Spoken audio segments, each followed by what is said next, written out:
L'alimentation, elle a aussi un effet indirect sur le cerveau. Ça peut influer tout le corps de manière directe et indirecte. L'anxiété, la fatigue, le manque de motivation, parfois de brouillard mental, de douleurs un peu diffuses dans les articulations. Donc finalement, un spectre très large.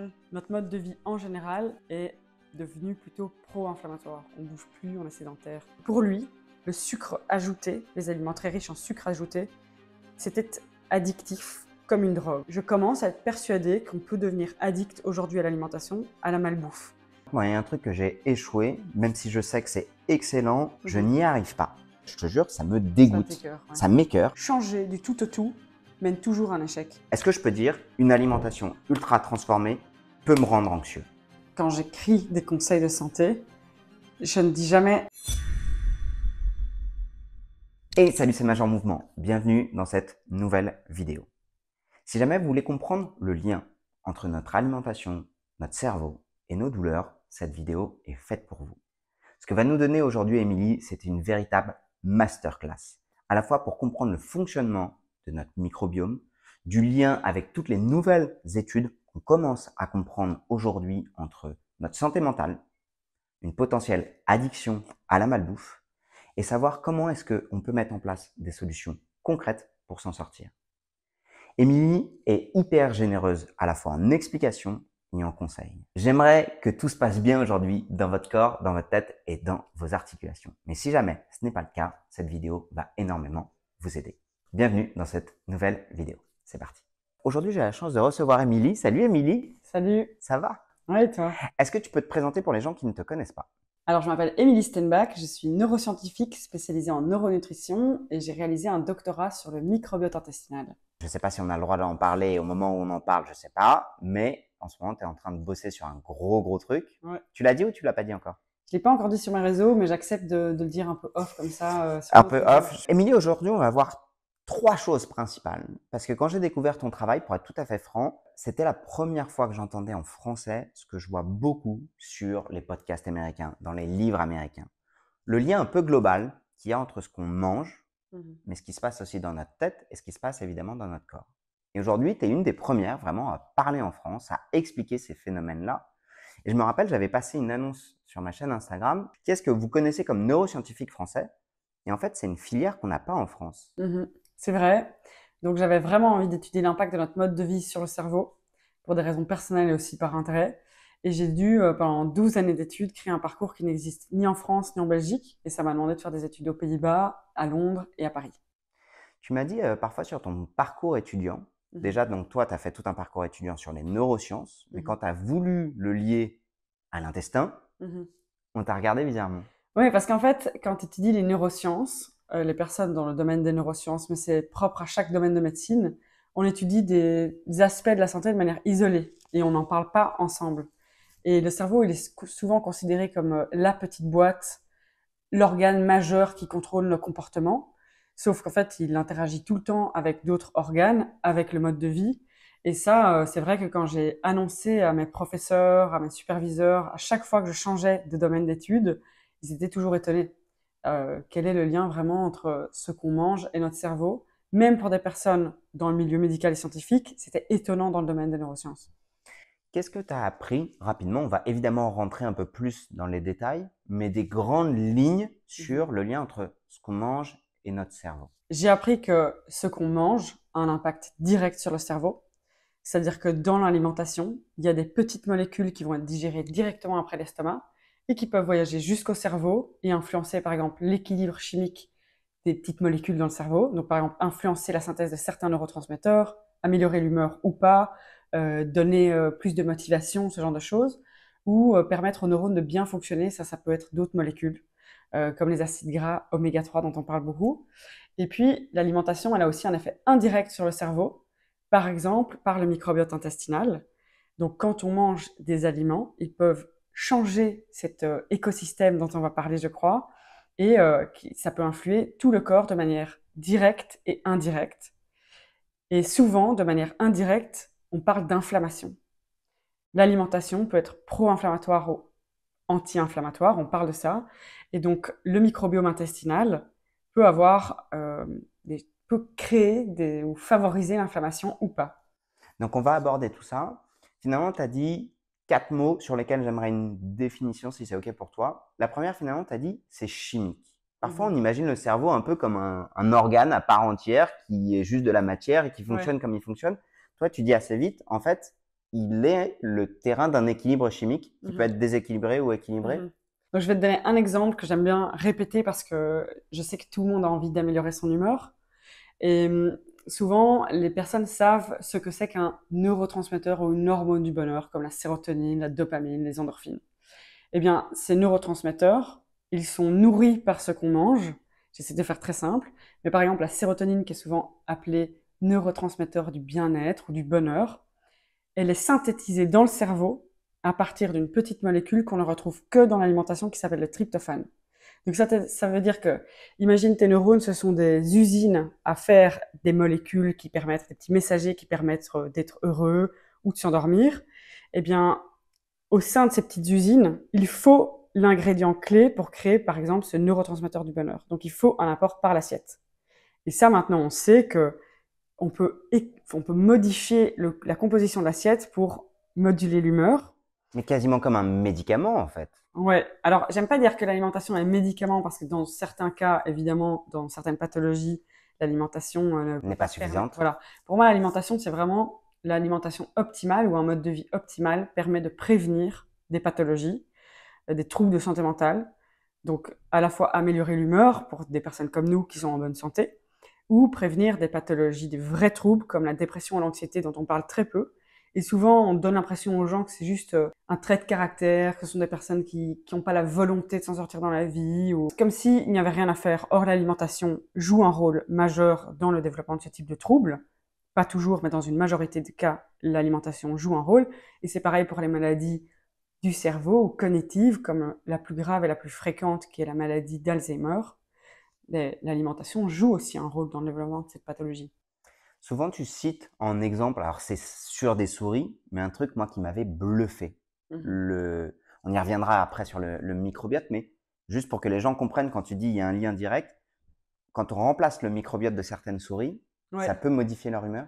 Ouais, donc en fait, pour savoir si le microbiome intestinal a vraiment un impact sur la santé, on peut faire des études chez les humains, sauf qu'on est limité, on peut pas faire n'importe quoi. Et chez les souris, là maintenant on parle du microbiote comme un organe à part entière, parce qu'en fait, pour vérifier la causalité, donc c'est pas juste des associations, ton microbiome va mal et dans ta tête ça va pas trop bien. En fait, ce qu'on peut faire, c'est qu'on prend le microbiome de la souris et qu'on le transplante vers d'autres souris, ou qu'on transplante le microbiome de Major Mouvement.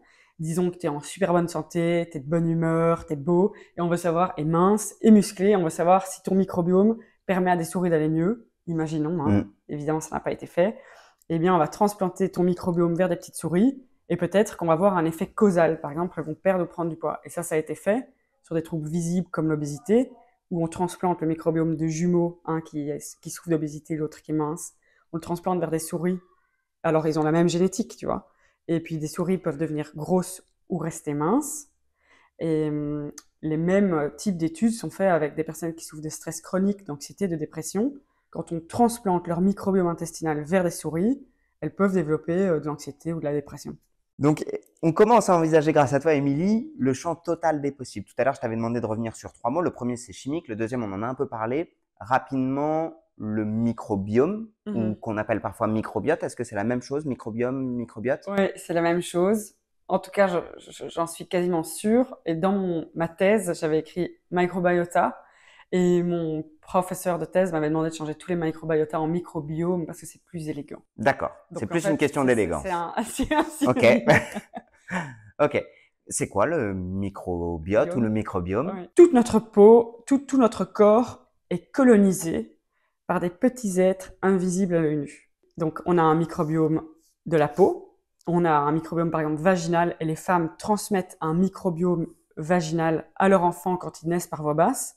Et ça va être un élément majeur pour définir le microbiome de l'enfant, si l'enfant naît par voie basse ou par césarienne.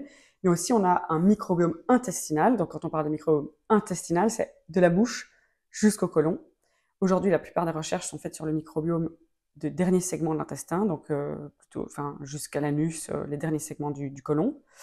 Mais on a aussi du microbiome salivaire. Et il faut se dire que ce microbiome, il faut en prendre soin parce qu'on avale 1,5 litre de salive par jour à peu près. De la sienne, pas celle des autres. Ouais.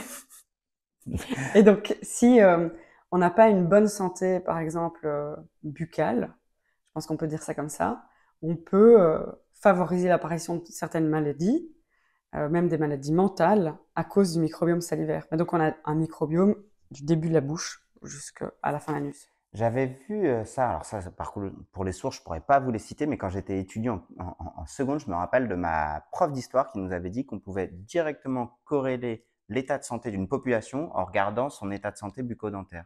Mhm. Alors, je ne sais pas si on peut faire ça, mais je pense qu'il doit y avoir quand même un lien assez important. Et en fait, moi, j'étais déjà dans le domaine du microbiome intestinal. Je commençais mon doctorat et j'ai un ami qui est dentiste, Thibaut Conçu, mon ami adoré, qui me disait, Émilie, tu passes pas les brossettes tous les jours. Vraiment, il faut que tu passes les brossettes tous les jours. Je me disais un peu, enfin, allez, on fait déjà plein de choses pour notre santé. Vraiment, je vais passer les brossettes tous les jours. Et puis, il m'a dit qu'il y avait une bactérie qui était fortement associée à Alzheimer. Et donc, j'ai commencé à faire un peu des recherches là-dessus. Et moi, je travaillais beaucoup dans le domaine de l'obésité. Et donc, j'ai aussi trouvé qu'il y avait des bactéries qui, près des gencives, pouvaient favoriser une inflammation des gencives, rendre la gencive plus poreuse. Donc, tu vas imaginer que la peau, elle est comme ça, et puis qu'elle pourrait devenir plus poreuse, les cellules, et donc laisser passer des fragments, comme des fragments bactériens, mais aussi des choses qu'on n'a pas envie qui rentrent dans l'organisme, et favoriser une inflammation dans le corps qui peut perturber la santé.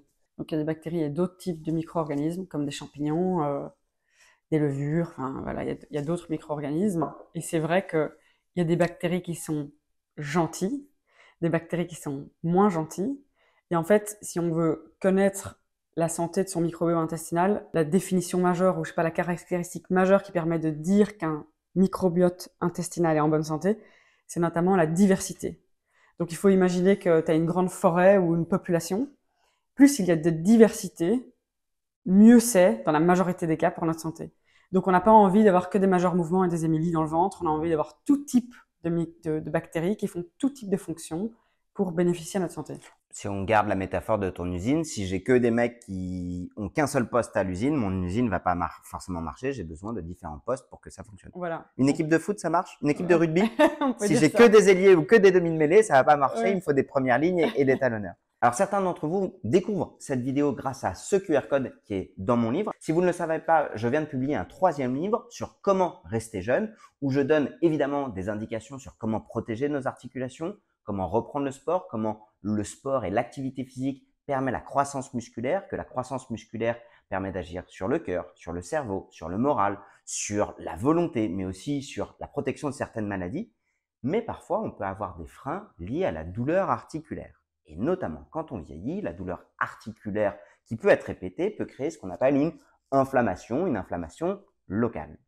Une inflammation locale, qu'est-ce que c'est? Vous l'avez peut-être déjà ressenti, c'est quand vos articulations vous semblent un peu plus verrouillées, notamment le matin.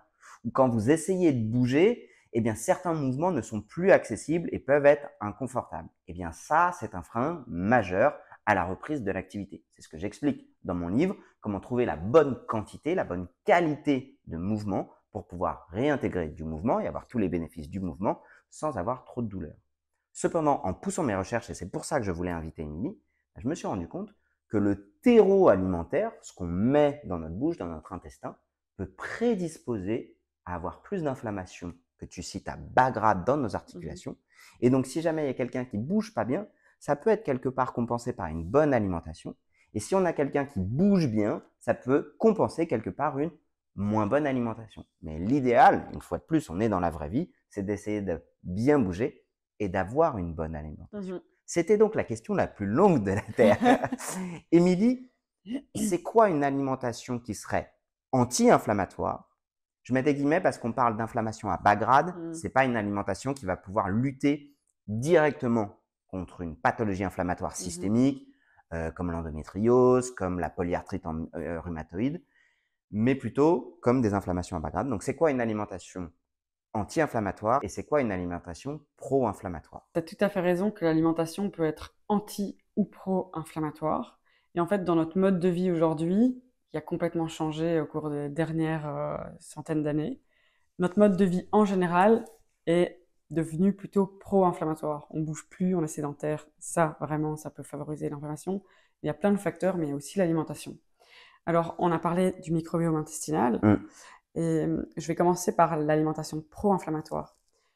Quand tu manges des aliments ultra transformés, qui sont très riches en additifs, comme des émulsifiants par exemple, eh bien, il faut savoir que certains additifs, comme les émulsifiants ou les édulcorants, dont on ne parle pas beaucoup, en fait, ces additifs, même s'ils ne peuvent pas avoir un effet direct sur la santé, enfin, ils peuvent avoir un effet direct mais indirect, ils peuvent voyager jusqu'à certains endroits du tube digestif où il y a beaucoup de bactéries et changer les fonctions de ces bactéries. Par exemple, on sait aujourd'hui que certains émulsifiants peuvent favoriser la motilité des bactéries, donc elles peuvent rentrer dans le mucus. Tu vois, on a Motilité, c'est la capacité de mouvement. bouger, ouais. Donc tu as l'intestin qui est protégé par une couche de mucus, normalement qui garde un terrain de protection pour garder les bactéries à l'intérieur du tube digestif, mais dans la lumière, c'est-à-dire pas contre la paroi de l'intestin, la peau de l'intestin. Et donc ces petites bactéries, elles ont une petite queue, et certains additifs, j'essaie de faire très simple, peuvent se mettre à voyager dans le mucus. Normalement, ils ne sont pas trop capables de voyager dans le mucus. Elle est très proche de la peau. C'est juste pour citer un exemple. Et à cet endroit-là, ils vont favoriser une inflammation de bas grade, mais tous les additifs, beaucoup d'additifs qu'on retrouve dans les aliments ultra transformés peuvent modifier le microbiome intestinal par ce mécanisme-là ou plein d'autres mécanismes, ce qui va créer donc une inflammation locale. On peut avoir la peau de l'intestin qui s'ouvre et donc on parle d'une perméabilité intestinale altérée. Donc tu vas avoir des fragments bactériens qui passent dans la circulation, les petites peaux des bactéries, mais aussi d'autres choses qui normalement ne passent pas dans la circulation. Et ça peut favoriser une inflammation de bas grade. Alors pour imaginer ce que c'est qu'une inflammation de bas grade, on peut imaginer que tout d'un coup, plein d'usines, parce qu'on parlait de petites usines, d'inflammation vont se balader partout dans le corps, balancer plein de soldats pour défendre l'inflammation. On peut imaginer que ça crée un énorme embouteillage entre les organes et puis que ça peut comme perturber la fonction de toutes les petites usines de notre corps. Donc oui, l'alimentation peut être pro-inflammatoire et perturber vraiment le fonctionnement de notre corps, favoriser des douleurs ou même des troubles de santé mentale. Est-ce que le ventre gonflé, c'est un signe d'inflammation lié à une alimentation pro-inflammatoire? De tous les troubles gastro-intestinaux, la diarrhée, des douleurs chroniques, le fait d'être extrêmement ballonné, tout type de douleurs. Déjà, on sait qu'elles sont connectées à la santé mentale aussi. Souvent, les personnes qui souffrent, par exemple, de syndrome de l'intestin irritable ont souvent aussi des troubles de l'humeur. Quelle est la poule et l'œuf? Mais on ne sait pas, mais c'est extrêmement connecté. On parle d'axe intestin-cerveau, mais on sait que ça peut être dû à des dérégulations du microbiome intestinal. Et ça aussi, hier j'ai lu un énorme papier sur l'impact des additifs alimentaires sur le microbiome intestinal et la santé gastro-intestinale. Et on sait qu'ils peuvent favoriser, oui, des troubles de santé gastro-intestinale et que les études d'intervention, quand on arrête complètement la prise de ce type d'aliments et qu'on switch vers une alimentation plutôt méditerranéenne, ça peut vraiment favoriser, voire permettre une rémission des troubles gastro-intestinaux. Quand tu me parles d'additifs, d'émulsifiants, globalement, qu'est-ce que tu pourrais me citer? Là, quand tu dis finalement des gens qui auraient ces troubles-là, je pense qu'on peut ajouter l'anxiété, on peut ajouter la fatigue, le manque de motivation, parfois de brouillard mental, de douleurs un peu diffuses dans les articulations. Donc finalement, un spectre très très large. Première chose, tu me dis déjà, ça marche si on enlève ces aliments-là de notre alimentation. Qu'est-ce que tu pourrais me citer? En fait, il y a 4 catégories d'aliments, selon une échelle qu'on utilise beaucoup en science et malheureusement on ne l'utilise pas encore. J'adorerais que dans les supermarchés, on nous dise si c'est catégorie 1, par exemple une pomme, c'est un aliment entier dans la nature qui n'a pas été transformé. Ce qu'on trouve à l'état brut dans la nature. Les aliments qui sont en fait anti-inflammatoires, qui ont des propriétés anti-inflammatoires. Donc la première, c'est pas ou peu transformé. Si tu coupes ta pomme, ça va. La catégorie 2, souvent, on va retrouver des aliments qu'on utilise dans la cuisine. Donc ça va être du sel, du sucre, ce genre de choses. La farine. Voilà, des choses comme ça. La catégorie 3, donc ces 3 catégories, en fait, on en a quand même souvent besoin. Évidemment, ce serait bien de ne pas utiliser de sucre ajouté, mais je sais que beaucoup de personnes le font. Il vaut mieux faire des pâtisseries chez soi avec un peu de sucre que d'acheter une pâtisserie toute prête qui va contenir d'autres choses qu'on retrouve dans la catégorie 4. La catégorie 3, c'est souvent des aliments qui ont été préparés avec la catégorie 1 et 2, par exemple du pain. En fait, le problème, c'est que cette échelle est quand même compliquée à utiliser pour le grand public. C'est que tu vas te dire, OK, ce pain que je vais acheter dans une vraie boulangerie est fait avec de la farine peu raffinée, plein de grains. Tu vois que le pain est de couleur foncée. Et en vrai, c'est un aliment qui est plutôt sain et qu'on peut consommer, mais tu peux trouver exactement la même chose dans un supermarché. Et j'ai déjà fait le test plein de fois de comparer les étiquettes. Et en fait, tu vas trouver un pain qui contient énormément de sucre, du gluten ajouté en quantité immense et plein d'additifs en Et fait. lui, c'est une Et ça, c'est une catégorie catégorie 4 4. masquée. Mais on ne le sait pas. Là, j'en arrive à une question. Je suis désolé, Émilie, je vais me faire un peu l'avocat du diable. Imaginons quelqu'un qui est en train d'apprendre à bien manger. Ouais. Finalement, si on va prendre un plat tout préparé, où dedans, il y a en effet des légumes, du riz et de la viande et une petite sauce. Ok, le truc a l'air bien. Il se dit, bah super, j'ai mon apport de protéines, j'ai mon apport de légumes. Mais là, finalement, j'ai vu la vidéo de Major Mouvement avec Émilie. Et finalement, en fait, ce plat est ultra transformé. Je croyais que c'était bon et c'est pas bon pour moi. Et ça crée un peu, tu sais, cette confusion, ce moment un peu de duel qui est assez inconfortable, où parfois, on va opposer les macronutriments, l'apport en macronutriments, où certains vont dire, globalement, si vous respectez vos macros, peu importe la micronutrition. Plutôt les gens comme toi qui vont être plutôt axés sur un accès global, mais avec un prisme micronutrition, vont dire, oui, respecter les macros, c'est important, mais attention à ce qu'il y a aussi dans les micros. Je résume à peu près le message. Ouais. Aujourd'hui, sur les réseaux sociaux, on retrouve plein de personnes qui n'ont pas de vrai diplôme de santé. Ça s'appelle soit des pseudo-scientifiques, soit des pseudo-experts de santé ou pseudo-médecins, qui se proclament expertes d'un domaine et qui donnent des conseils aux gens qui n'ont pas vraiment d'impact sur la santé parfois, comme éviter les nightshades vegetables, donc les légumes à couleur foncée. Enfin vrai, c'est du bullshit, si je puis me permettre. Pour la grande majorité des gens, il n'y a pas vraiment de fondement scientifique de faire ça. Ou alors donner juste 2 conseils pour être en bonne santé, mais c'est des conseils qui sont tellement insignifiants par rapport à une qualité d'alimentation globale. Donc, les gens se trouvent face à énormément de trucs à respecter qui, en fait, ne vont rien faire, qui peuvent favoriser des troubles du comportement alimentaire. Donc, moi, si j'avais un premier conseil à donner à quelqu'un, c'est essayer quand vous mangez, de manger le moins transformé possible, le plus vrai. Donc, vous pouvez faire le test avec vos enfants, vous balader dans un supermarché et te dire, est-ce que ça, réellement, j'aurais pu le cuisiner chez moi? Un pain, oui, tu peux le cuisiner chez toi. Si tu retournes l'étiquette et tu vois qu'il y a du gluten ajouté, ben en fait, tu n'aurais jamais de gluten dans ta cuisine. Essayez de ne pas avoir des ingrédients qu'on ne retrouverait pas dans votre cuisine, dans vos aliments. Euh, alors, on peut reconnaître le packaging.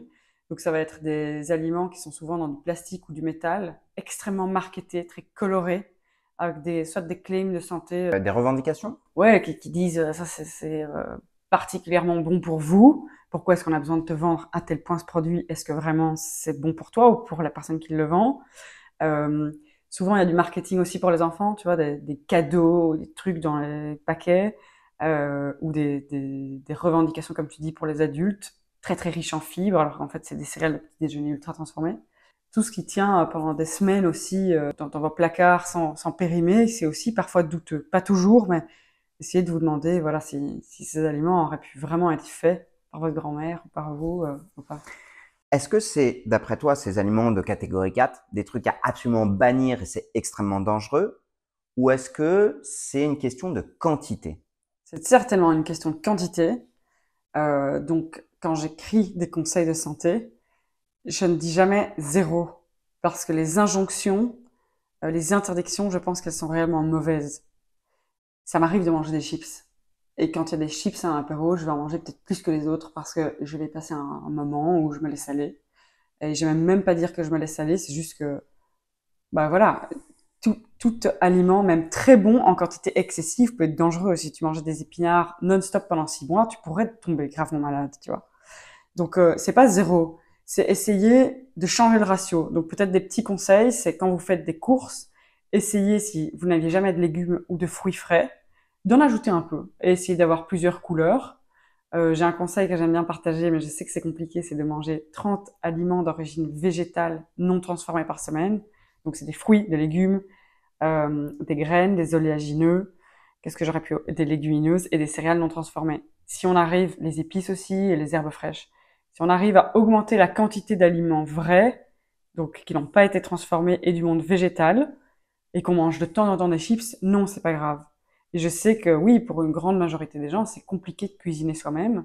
On peut peut-être essayer par des tout petites choses. Par exemple, vous achetiez toujours du yaourt aux fruits qui contient du sucre plus des émulsifiants. D'ailleurs, j'en profite pour dire que Les yaourts allégés, souvent, sont transformés, extrêmement transformés, avec des petites ajouts qui permettent de donner la même saveur, la même texture. Et donc, essayez de juste changer ça, par exemple. Vous arrêtez ce type de yaourt-là et vous prenez des yaourts normaux, donc qui sont des aliments de catégorie 1, dans lesquels vous allez ajouter quelques fruits, tu vois. Ou ton snack tous les jours à 4 heures, si tu mangeais un Kinder Bueno, ben, est-ce que c'est possible de le remplacer par une poignée de noix et un fruit? Des petits changements comme ça, comme des swaps, enfin, c'est ça, ça pourrait être intéressant. Ce qui est intéressant, c'est que je vois finalement ton langage corporel. Ouais. Tes mains ont créé une balance. Mhm, Et en fait, t'as pas fait ça, mhm. t'as fait ça. Ouais. C'est-à-dire que si on considère finalement, je comprends ta logique.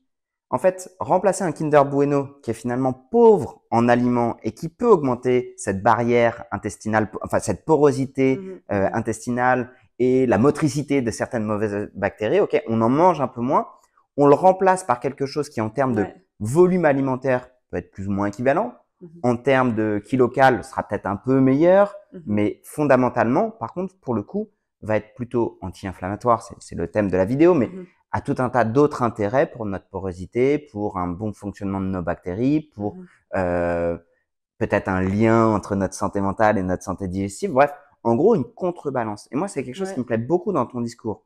C'est un côté finalement, on a les grandes guidelines, maintenant on l'applique à la vraie vie pour des Mhm, raisons, là on l'a évoqué, parfois de gourmandise, parfois financière, parfois mhm. d'habitude, parfois de temps. C'est difficile d'avoir toujours une alimentation parfaite. Ouais. Et je pense que se dire, ah, j'ai écouté la vidéo avec Major Mouvement et Émilie. Je vais tout changer à partir de demain. Je vais jeter tous les aliments ultra transformés dans le placard et je vais tout changer. En fait, pour la majorité des gens, ça va mener à un énorme échec.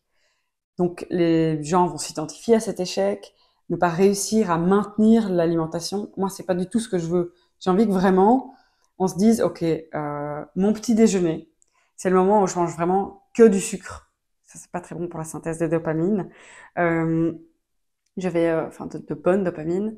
Je mange toujours, par exemple, des céréales ultra transformées, colorées avec du sucre et, je sais pas moi, un jus de fruits. Mais vous vous dites, pour l'instant, je vais remplacer le jus de fruits par un fruit et les céréales ultra transformées. Au lieu d'acheter ce type de céréales-là, je peux peut-être remplacer avec un muesli qui, dans un premier temps, a encore un petit peu de sucre parce que c'est très difficile de faire le changement. Et puis plus tard, vous ferez vous-même un mix de graines que vous mettrez dans un yaourt, tu vois. C'est parfait ce que tu dis. Tu vois, par exemple, moi, il y a un truc que j'ai échoué, même si je sais que c'est excellent, c'est de prendre un petit déjeuner protéiné. Mhm. En fait, le matin, quand je me réveille, j'ai pas la tête à cuisiner. Je Mhm. n'y arrive pas. Et j'ai aussi peu d'appétit. Et même faire une omelette le matin, quand je l'ai fait, je te jure, ça me Ça dégoûte. t'écœure, ouais. Ça m'écœure, juste le fait de la faire. Et donc, j'ai juste réussi à transformer le matin où je prenais vraiment des trucs très sucrés, la plupart du temps des goûters des enfants avec mon café. Aujourd'hui, je ne prends plus que mon café. Mhm. Et je dépose les enfants et la plupart du temps, je me fais maintenant une pause à 10 heures où là, j'ai de nouveau de l'appétit, Mhm. où je me prends en effet un yaourt dans lequel je vais rajouter un peu de fruits et un peu de miel. Mhm. Et je trouve que j'ai beaucoup moins, non, je dirais pas de la culpabilité, mais avant, vraiment, ça me dégoûtait d'essayer de prendre un truc protéiné. Mais quand je prenais les trucs sucrés, j'avais ma fringale à 10 heures Mhm. et surtout, je sentais que j'accumulais, et ça, je l'ai compris notamment en regardant ton travail ou en regardant la vidéo qu'on avait faite avec Jérémy, c'est que quand je prenais un petit déjeuner sucré, le matin, j'avais plus de mal à me réveiller. Mhm. J'étais plus de brouillard mental, plus de difficulté à sortir de mon lit. Mhm. Petite anecdote, c'est, j'ai compris, c'est notamment à cause d'un déficit en tryptophane.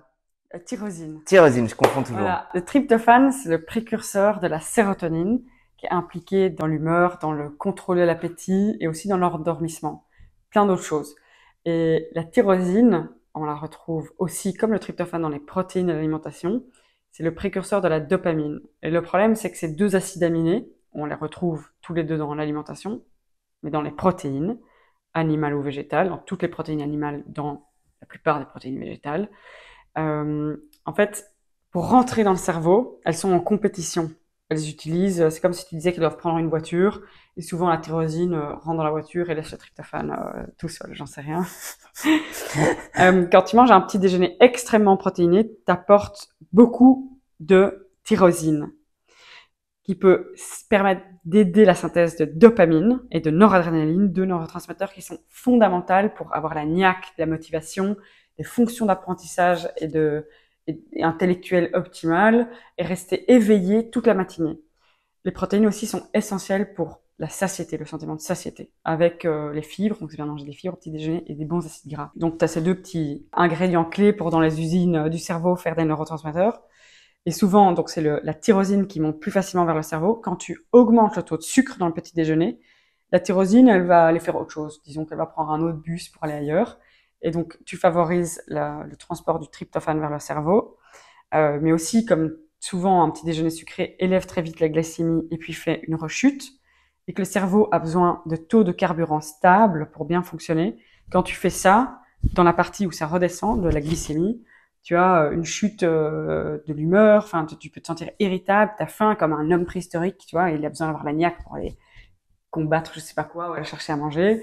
Il y a plus rien qui va dans cette descente qu'on peut parfois appeler hypoglycémie réactionnelle. Donc un petit déjeuner protéiné permet d'améliorer l'humeur, vraiment les fonctions d'apprentissage. C'est très clair. Juste pour finir, finalement, tu avais cité l'alimentation pro-inflammatoire, donc finalement ce qui est ultra transformé, mais on comprend à l'inverse que l'alimentation qui serait plutôt anti-inflammatoire, c'est une alimentation peu transformée. Qui est la moins transformée possible, mais évidemment, il faut faire avec les moyens du bord et se donner des tout petits objectifs qu'on arrive à mettre en place petit à petit. Donc, une alimentation pro-inflammatoire, donc c'est les aliments, oui, ultra transformés, parfois consommer des acides gras saturés en excès, ce qu'on retrouve dans le fromage, par exemple, affiné, un délicieux comté, un délicieux roquefort. Si tu manges tout le camembert, par exemple, tous les jours, ça pourrait être pro-inflammatoire. Les laitages, j'ai souvent des patients qui me disent depuis que j'ai diminué les laitages, j'ai moins de douleur. Parce que malheureusement, j'aime pas le dire parce que je suis pas française, mais en France, je me sens toujours mal quand je dis ça, parce que j'ai l'impression que je vais me faire attaquer. Non, les ici, Français mangent énormément d'acides gras saturés en consommant du fromage après quasiment chaque repas. De temps en temps, c'est pas grave, mais en fait, consommer énormément de fromage et de beurre de manière excessive, oui, ça peut être pro-inflammatoire, avec en plus de la viande, en plus des aliments ultra transformés, en plus du pain blanc, les quantités immenses de baguettes consommées à chaque repas, ben, tout ça peut être en fait pro-inflammatoire. Donc, si on peut essayer de manger un régime plus traditionnel, ça pourrait être optimal. J'ai une question rapide et je connais ta réponse, mais je vais vous la poser parce que je sais que dans les commentaires, certains se la posent. Ma grand-mère, elle a 94 ans, elle est en pleine forme. Ouais. À chaque repas, hein, pain beurre, pain blanc, beurre, fromage et apéro. Elle est en pleine forme. Ouais. C'est une aberration statistique, scientifique et médicale. L'erreur qu'il peut parfois y avoir, ce serait de dire, mais regardez, moi, ma grand-mère mange comme ça et elle n'a aucun problème. Du coup, ce que dit Émilie, c'est faux. La réalité scientifique, c'est de dire, en fait, vous pouvez imaginer dans toute véracité scientifique une forme de courbe de Gauss. C'est-à-dire qu'une courbe de Gauss, c'est comme ça. 80% des cas, dans 80% des gens, ça fonctionne globalement toujours de la même manière et il y a des exceptions. Donc en fait, il peut y avoir des exceptions scientifiques, il peut y avoir des exceptions statistiques et vous pouvez très bien avoir des comportements de santé qui ne sont pas optimaux et être en très bonne santé. Et à l'inverse, et là c'est plus compliqué, c'est plus dramatique, hein, des gens qui ont des très bons comportements de santé et qui ont un état de santé qui est pas terrible. Ouais. Mais que globalement, pour la plupart du temps, on va plus se retrouver si jamais j'ai un bon comportement de santé, j'aurai des bons résultats. Si j'ai un mauvais comportement de santé, j'aurai des moins bons résultats. Mais une fois de plus, la variabilité anatomique, génétique, culturelle dépend de beaucoup de facteurs. Ouais. Donc, je vous dis ça parce que je sais que dans certains commentaires, parfois, les gens vont prendre juste « Ah, mais moi, je mange ça et tout va très bien. » Super, en fait. Mais on peut pas partir d'un cas individuel et en faire une généralité. Ce serait trop beau. Ouais, c'est vrai. Alors, deux choses. Donc, on peut parler de cette courbe. C'est vrai que la génétique joue un rôle. Mais en fait, dans la plupart des pathologies, même Alzheimer, si on compte ou l'obésité, celles qui sont dues à la génétique, elles sont minoritaires. Et puis, en fait, moi, je m'intéresse au mode de vie parce qu'il est modifiable dans une certaine mesure. On parle de facteurs de risque modifiables. La génétique, on peut pas la modifier. Les traumatismes vécus dans l'enfance non plus. Or, le mode de vie, comment je dors, comment je mange, l'activité physique que je fais, on peut le modifier.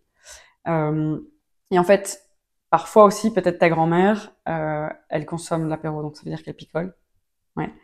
Elle picole, elle mange du fromage, etc. Peut-être qu'elle a une bonne génétique, mais peut-être qu'en fait, tous les jours, elle fait je sais pas, 30 minutes Ah oui, d'activité elle physique. bouge tout le temps. Elle sort dehors, elle s'expose à la lumière naturelle, elle a un bon sommeil, elle voit ses copines, j'en sais rien, elle fait des activités, je vais citer une activité de vieux comme jouer au bridge, elle crée de la Fait du vélo de beaucoup. la résilience, tu Mais vois, le mode de vie global. Et en fait, si on peut pas modifier son alimentation, penser à l'activité physique, mais c'est extrêmement complexe de parler de tous ces facteurs du mode de vie.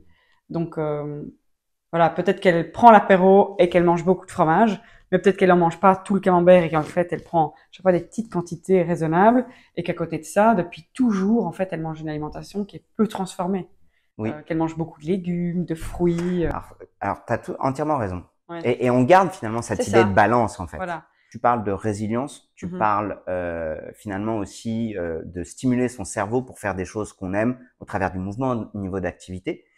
Mais on l'avait évoqué en début de vidéo, le lien entre mon assiette, mon alimentation et ce qui se passe dans mon cerveau. Mhm. On en a parlé un peu chez les souris. Concrètement, qu'est-ce qu'on a aujourd'hui comme data sur, est-ce que je peux dire, une alimentation ultra transformée peut me rendre anxieux? C'est vrai ou c'est faux? Alors, chez l'humain, il n'y a pas d'étude aujourd'hui qui teste une étude d'intervention, donc ça veut dire où on fait quelque chose aux gens, et on regarde, tiens, on va prendre tous les followers de Major Mouvement, tous les followers de Brain Gut Scientist, tous ceux de Major Mouvement, on les met sous un régime ultra transformé, ils mangent énormément de chips, etc. Et moi, on va être bien servi, on mange un régime méditerranéen avec mes followers. Et on regarde qui devient anxieux, dépressif, qui commence à avoir des idées suicidaires. Ça n'a pas été fait, ça devrait être fait, mais il y a des problèmes éthiques. Par contre, il y a en 2024, donc il n'y a pas longtemps, il y a quelques mois, une grosse étude qui a été faite sur 1 million de participants, où on a regardé chez 1 million de participants ceux qui consomment très peu d'aliments ultra transformés ou beaucoup plus. Et ils ont observé qu'en fait, plus tu consommes d'aliments ultra transformés, plus tu augmentes ton risque d'une quantité immense de pathologies. Diabète, obésité, je sais pas, troubles articulaires, plein de pathologies. Donc la mortalité est fortement augmentée de manière accrue chez les personnes qui consomment énormément d'aliments ultra transformés. Et une des choses qui ressortait le plus, c'était dépression. Et alors, en plus, dans la santé mentale, il y avait l'anxiété, les troubles du sommeil.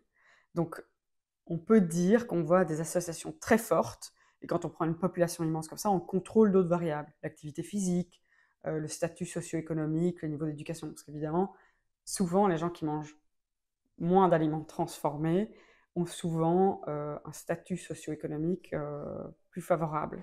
Bien, donc on contrôle pour tout ça et on regarde. Donc ça permet de dire, ok, donc les gens qui consomment beaucoup plus d'aliments de catégorie 4 vont pas très bien à plein de niveaux. Et alors, évidemment, chez la souris, ça a été fait. Donc, je peux te donner des centaines d'exemples d'études, mais quand tu prends des petits rongeurs et que tu les mets des régimes Oreo, McDo, et les souris peuvent devenir anxieuses, dépressives, addictes à la malbouffe. Il y a plein d'études qui montrent ça, oui. Donc, Addict à la malbouffe, qu'est-ce qui crée de la dépression? Qu'est-ce qui crée de l'anxiété ouais. dans cette Comment? alimentation? Comment? Voilà. Donc, pour donner un exemple de comment, parce que l'effet d'alimentation directe, donc je t'en ai parlé, peut affecter l'équilibre de certains neurotransmetteurs du cerveau. Tu vas dans la dépression où on pourrait donner à quelqu'un un antidépresseur de type SSRI. Souvent, les gens qui en prennent savent si c'est ce type d'antidépresseur. En fait, si tu as une carence immense en fer et un type de vitamine du groupe B, c'est très peu probable que l'effet du médicament marche de manière optimale. Donc, l'alimentation a un effet direct. Il faut penser que l'alimentation apporte les petites molécules clés qui permettent aux petites usines du cerveau de créer nos petits neurotransmetteurs du bonheur. Et puis, il y a certains types d'acides gras qui s'incorporent dans le cerveau, comme ceux qu'on retrouve dans les petits poissons gras. Donc, effet direct, plein de nutriments peuvent voyager jusqu'au cerveau et faire quelque chose. Et le cerveau, il aime certains types d'aliments. Je pense que ce sera sans doute la fin de la vidéo. Par contre, donc il y a un effet aussi indirect, et je vais citer le microbiote intestinal. Quand le microbiote intestinal, on va dire, est arrosé d'aliments ultra transformés, j'ai parlé en début de vidéo qu'il pouvait changer de fonction et la population aussi peut être affectée. Par exemple, il y a une diminution de la diversité. On n'a plus qu'un type de rugbyman, je ne sais pas ce que tu avais dit. Ouais, c'est ça. Ouais. Un demi-mêlée, il n'y a plus les premières lignes, il n'y a plus Un les deuxièmes demi. lignes, plus personne ne peut pousser en mêlée, on ne peut plus rattraper les ballons derrière. Voilà, on dit qu'on a un demi de mêlée qui a une fonction qui n'est pas optimale. Donc déjà, tu n'as pas tes autres copains qui t'aident à avoir une bonne santé intestinale parce que les petites bactéries, elles peuvent libérer des petites molécules qu'on ne retrouve ni dans l'alimentation et qu'on ne peut pas synthétiser tout seul. Ces petites molécules, elles peuvent être extrêmement bénéfiques pour la santé. D'autres, qui vont être, on va dire, méchantes pour simplifier très fort, peuvent créer des petites molécules qui vont être méchantes pour la santé. Elles peuvent affecter la perméabilité de l'intestin, créer une inflammation de bas grade, susciter ou favoriser l'inflammation de bas grade. Et donc, comme j'avais dit plus tôt dans la vidéo, c'est comme si tu avais un embouteillage de plein de cellules inflammatoires et les organes n'arrivent plus très bien à communiquer entre eux. Par exemple, les émulsifiants, certains émulsifiants qui faisaient que certaines bactéries pouvaient se balader dans le mucus, créer une inflammation locale et ensuite altérer la perméabilité. Tu dois imaginer que c'est presque comme un embouteillage qui se crée dans ton corps et les organes n'arrivent plus très bien à fonctionner entre eux. Et ça peut favoriser l'apparition de troubles métaboliques comme le diabète ou l'obésité. Donc avant même l'excès calorique, par exemple chez les souris, quand tu leur donnes des aliments très riches en certains types d'émulsifiants ou directement des émulsifiants, elles peuvent développer une accumulation de masse grasse ou des troubles métaboliques. Mais la même chose a lieu aussi pour tout type de troubles de santé. Tu parlais des articulations ou pour le cerveau. L'inflammation de bas grade peut aussi mener à une inflammation au sein du cerveau. Et on retrouve dans des pathologies comme Alzheimer ou la dépression, souvent en fait dans toutes les pathologies, on retrouve cette inflammation de bas grade. Parce que c'est vrai que ça, tu vois, je suis très surpris quand je vais sur les sites de commande en ligne, Deliveroo, Uber, il y a que de la malbouffe qui sort de là. Ouais. Et moi, je me dis, c'est des machines de marketing. Ils le savent. Quand tu es chez toi, que tu as la flemme de te faire à bouffer et tu dis, ah, j'ai juste à commander. On voit des burgers dégoulinants. Ouais. Il y a ce côté, en fait, où vraiment, notre cerveau is craving for it. Vraiment, c'est ça qu'il veut. Il en rêve. Il en rêve. Quand je suis partie aux Pays-Bas pour faire justement mon premier master en neurosciences, j'ai rencontré un professeur que j'adore qui s'appelle le professeur Marcus. Vous pouvez regarder ses études. Et lui m'avait dit, parce que je lui avais expliqué que je voulais vraiment me spécialiser entre le lien nutrition et santé mentale, et il m'avait dit que pour lui, le sucre ajouté, les aliments très riches en sucre ajouté, c'était addictif comme une drogue. Moi, en tant que bonne neuroscientifique qui sait qu'une drogue doit créer de la tolérance, de la dépendance, et puis je ne sais plus quoi les autres critères, parce que là je suis sous la vidéo donc je ne me souviens pas des critères. Je me disais, c'est pas tout à fait logique son raisonnement. Et en fait, maintenant que j'ai fini mes études 12 ans plus tard, je commence à être persuadée qu'on peut devenir addict aujourd'hui à l'alimentation, à la malbouffe. Et en fait, je pense que ça va bientôt rentrer dans le manuel des maladies, des troubles mentaux et cognitifs, le DSM, que l'addiction à l'alimentation va rentrer. Il y a de plus en plus d'études qui montrent, grâce à une échelle qui a été créée pour mesurer l'addiction à l'alimentation, qu'on peut devenir addict à l'alimentation. Donc par curiosité, j'ai regardé les symptômes de cette échelle et c'est vraiment, ça ressemble très fort à une addiction. Par exemple, je commence, j'aimerais m'arrêter des chips, mais je n'y arrive pas. Souvent, je dépense plus d'argent que je devrais à acheter des aliments ultra transformés. Parfois, je n'arrive plus à me concentrer ou faire ce que je voulais, tellement j'ai envie de manger ce type d'aliments. Je vais avoir des modifications de mon comportement. Il y a plein d'exemples, je pourrais te les partager, comme ça tu pourras partager avec ta communauté, mais on peut vraiment développer une relation très néfaste avec cette malbouffe.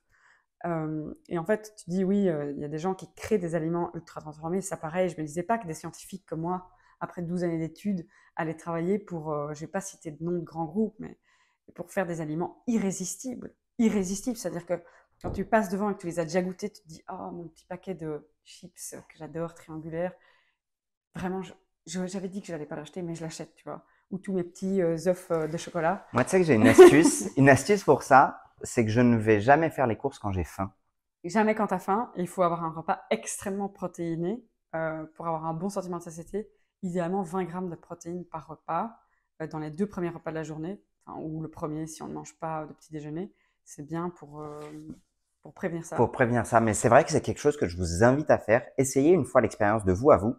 Faites vos courses quand vous avez faim. Faites vos courses quand vous n'avez pas faim. Votre panier ne sera pas le même. Ouais.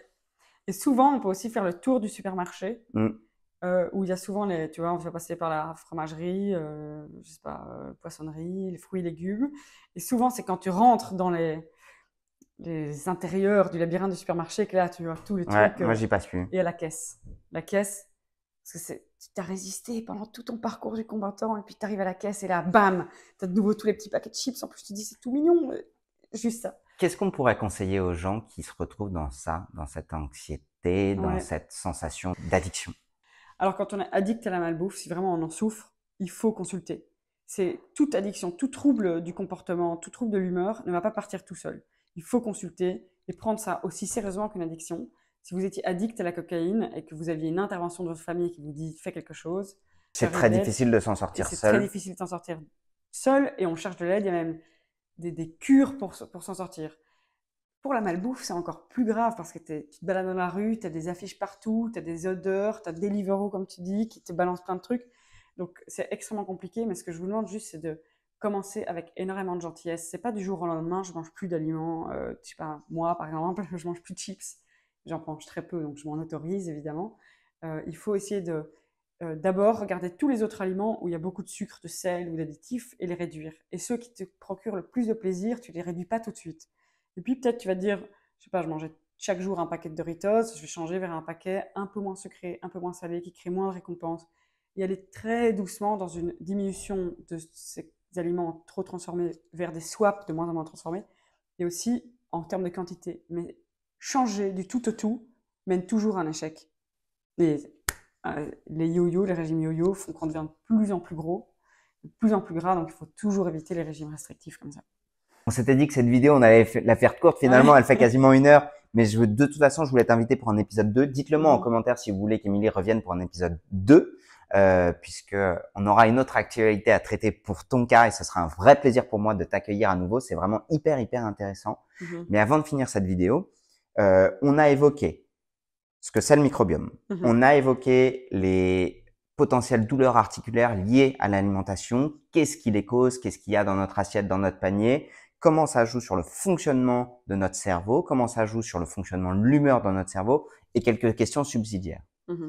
Tu nous as parlé un peu en transverse sur le régime méditerranéen, parfois tu as parlé du régime MIND, tu as parlé de manière un peu large. J'aimerais s'il te plaît, Émilie, pour finir cette première vidéo, je vous demande 2 choses. 1, vous achetez mon bouquin, le lien est dans la description où je vous explique comment bien vieillir. De 2, vous abonnez à Émilie, je vous mets son compte Instagram juste là. Et de 3, pour le référencement, vous me dites en commentaire, Émilie revient pour un épisode 2. Si vous me faites tout ça, merci du fond du cœur. Maintenant, Émilie, j'aimerais que tu me dises concrètement, dans l'assiette des gens, c'est quoi une bonne assiette pour le cerveau, pour diminuer cette inflammation ou pour notre bon microbiote? Alors juste, faites vraiment ce qu'il vous dit, ça va libérer un peu de dopamine dans son cerveau et puis il sera dans un cycle où il va vous créer plus de contenu pour continuer le rush de dopamine. Alors, dans ton assiette, d'abord, tu regardes la qualité de ton alimentation. Tu vas augmenter l'apport de légumes, surtout les légumes à feuilles vertes. Une poignée par jour, c'est bien, très grosse poignée par jour de légumes à feuilles vertes ou de crucifères comme du brocoli. Ceux qui sont très foncés ou un peu bordeaux, violet, bleu sont souvent plus riches en polyphénols qui ont des vertus anti-inflammatoires. Les légumes, il faudrait 4 grosses poignées par jour. Tu peux aussi avoir 2 petites poignées de fruits par jour, idéalement des fruits rouges, 2 portions par semaine. C'est excellent, les myrtilles, les fraises. Alors, essayez d'introduire dans votre alimentation, si ce n'est pas encore le cas, des légumineuses comme des pois chiches, des lentilles, tout type de haricots secs. 1 à 2 poignées par jour, comme ça, des petites poignées. Et des céréales, 1 à 2 poignées par jour. Quinoa, kamut, riz complet, pas du riz blanc. Très raffiné. Essayez à chaque repas d'avoir des épices et des herbes fraîches. Ça ajoute dans la diversité. Dans cette catégorie-là, il y a aussi l'huile d'olive qui est excellente pour la santé. Choisissez extra vierge, pressée à froid. Dans tous ces aliments, essayez d'avoir au moins 30 aliments différents chaque semaine. Ça, c'est pour avoir une qualité de l'alimentation qui augmente. Et c'est pas oh, elle m'a dit de manger 6 brocolis par jour et tout. Non, juste un tout petit peu, ça c'est bien. Alors, c'est très intéressant de consommer des aliments probiotiques comme le kimchi, le kéfir, la choucroute, le kombucha. Ça, ce sont des aliments en fait qui ont des petites bactéries à l'intérieur. Donc, c'est comme si vous avez tous les amis de votre intestin qui vous font du bien. Et puis, vous allez boire ou manger du kimchi, vous apportez des petits amis supplémentaires. Ça, on peut en manger 1 portion par jour, 6 portions par jour. Des études montrent qu'à 6 portions par jour, ça diminue très fortement l'inflammation de bas grade. Donc voilà.